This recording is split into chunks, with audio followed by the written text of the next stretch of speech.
ప్రవక్త ఎప్పుడైతే వర్తమానం తీసుకొచ్చాడో, విశ్వాసులు ఎలా ఉండాలంటే చాలా ఎక్స్పెక్టేషన్తో రావాలి. మీ ఎక్స్పెక్టేషనే ఇక్కడ లోతైన మర్మములను దేవుడు తెరుస్తాడు ఇక్కడ. అందుకని ప్రవక్త అంటాడు, ఒక పాస్ట్ గారు ఎంత ప్రిపేర్ అయ్యాడా అన్న దాని మీద ఆధారపడదు.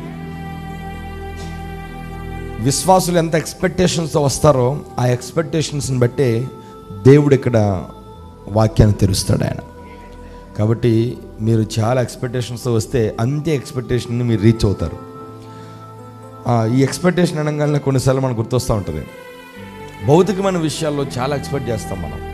సపోజ్ మనం బంధువుల ఇళ్ళకి వెళ్ళామనుకో, అబ్బో వాళ్ళు రిసీవింగ్ ఎలాగ ఉంటుంది, వాళ్ళు ఇలాంటి భోజనం పెడతారు, వాళ్ళకి మాకు ఇస్తారని ఎక్స్పెక్టేషన్స్ వెళ్తాం. ఆడికి వెళ్ళంగానే నీ ఎక్స్పెక్టేషన్స్ కనుక అక్కడ కొంచెం తగ్గినా సరే నువ్వేమవుతావు, అక్కడ హర్ట్ అయిపోతావు. నిజమే కదా? అంటే నువ్వు ఎక్స్పెక్ట్ చేసింది ఎక్కడో ఉన్నది, కానీ నువ్వు అక్కడ జరిగిన సిచ్యువేషన్ ఏమో చాలా లోగా ఉండటం వల్ల నువ్వు చాలా ఫీల్ అయిపోతావు. అందుకని అక్కడ ఎక్స్పెక్ట్ చేయబాక. అంటే నువ్వు ఏదైతే లోక కార్యాల విషయంలో ఎక్స్పెక్ట్ చేయొద్దు, కానీ ఇక్కడ మాత్రం వాక్యం విషయంలో నువ్వు ఎక్స్పెక్టేషన్స్తో రావాలి. నీ ఎక్స్పెక్టేషన్ నేను రీచ్ అవ్వను, నీ ఎక్స్పెక్టేషన్స్ని ఆయన రీచ్ అవుతాడు.